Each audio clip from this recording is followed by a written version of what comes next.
100 podcast.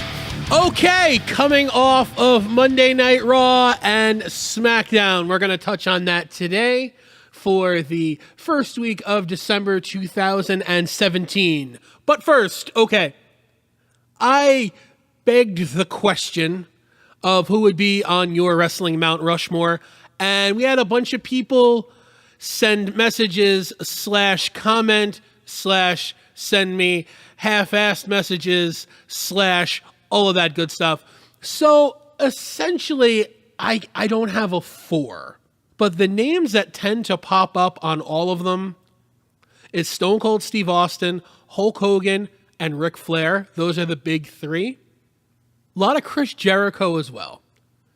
This is all personal opinion, my personal opinion. I wouldn't put Chris Jericho on it.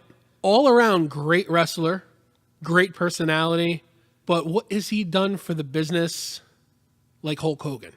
If I went up to somebody in the street and I said, "Hey, Chris Jericho," they'd say, "No, that's not my name." But if I said, "Hey, Hulk Hogan," they'd be like, "Oh, Hulk Hogan." So I look at it that way. So on mine, I have Vince McMahon, Hulk Hogan, Ric Flair, and then a to be determined. I'm not sure. I don't know. Just wanted to get back to that real quick because that was a pretty good debate that we had going on. So, Monday Night Raw, Los Angeles, California, from the Staples Center. 3 hours. 3 hours. How are you going to fill 3 hours with pay attentionable entertainment? That's what we're going to go with. Because that third hour is where the drop-off is. It's so hard to digest 3 hours of professional wrestling.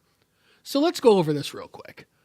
Roman Reigns against Jason Jordan for the WWE Intercontinental Championship. Jason Jordan is still playing the super whiny, annoying son of Kurt Angle role, which went over like a lead balloon.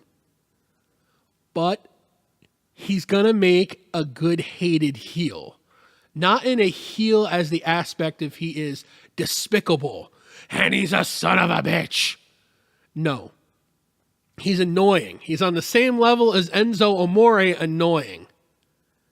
And he's going to get heat for it. Good for Jason Jordan. So Roman Reigns defeats Jason Jordan. Let's go into Paige against Sasha Banks.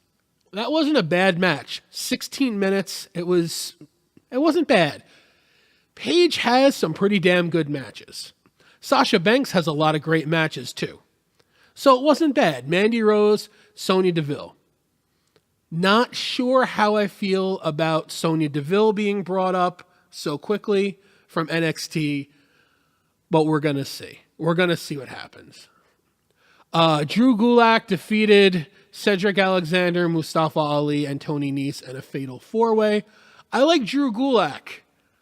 I don't think everybody's going to get behind him because not everybody watches 205 Live. The only experience that they're going to have of Drew Gulak is when he's doing the main roster Monday Night Raw stuff. Main roster 205 Live, yeah, they're the same thing. 205 Live isn't necessarily something that the average casual WWE USA Network fan is going to go and watch. It's a shame because there's some damn good competitors. Asuka defeated Alicia Fox, like 2 minutes and change. Finn Balor defeated Bo Dallas. I don't know. Whatever. The fans want Balor. The fans want Balor over. Balor wants to be over. I'll tell you, Finn Balor against Brock Lesnar. That could be a good match. Finn Balor can wrestle him to a good match.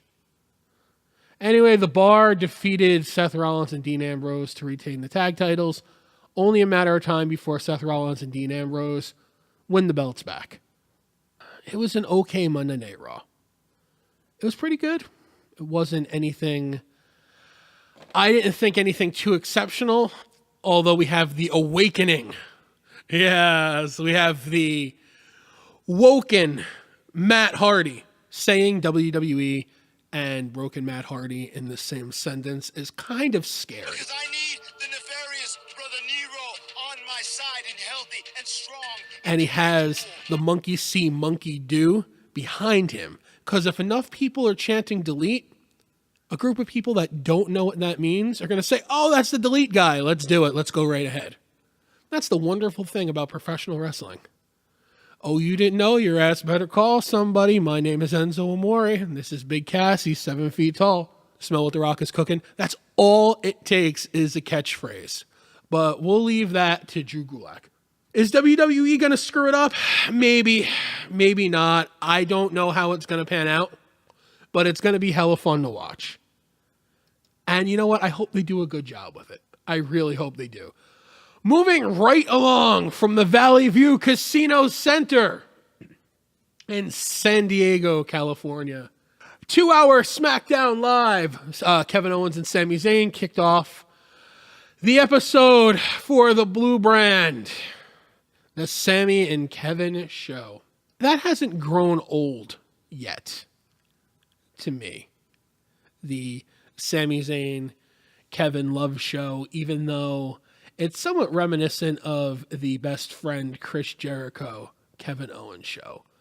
But to me, it's still entertaining. I'm entertained by it. So what's going to happen with that? That's speculation for you and I to figure out. Write it in the comments. What do you think? Kevin Owens is probably in my top 3 right now of favorite professional wrestlers because he's good on the mic and he's entertaining most of all. Main event of the night was Randy Orton against Sami Zayn with Kevin Owens handcuffed to the bottom rope.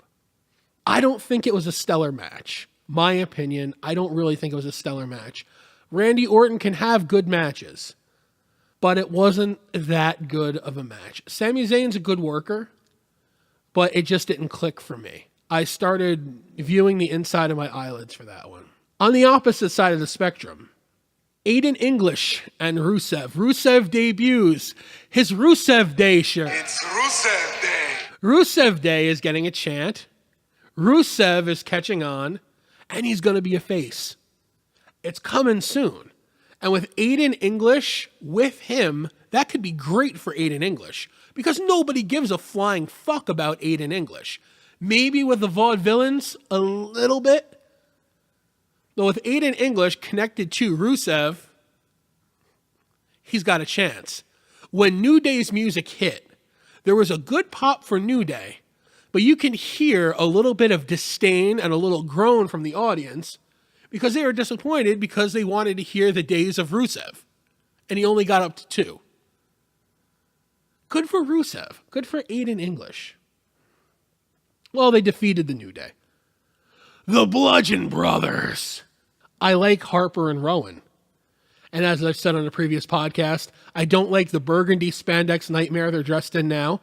Their intro is cool as hell. Until you see that they look like burgundy spandex nightmares. How many times are they going to repackage them with the same thing? Who knows?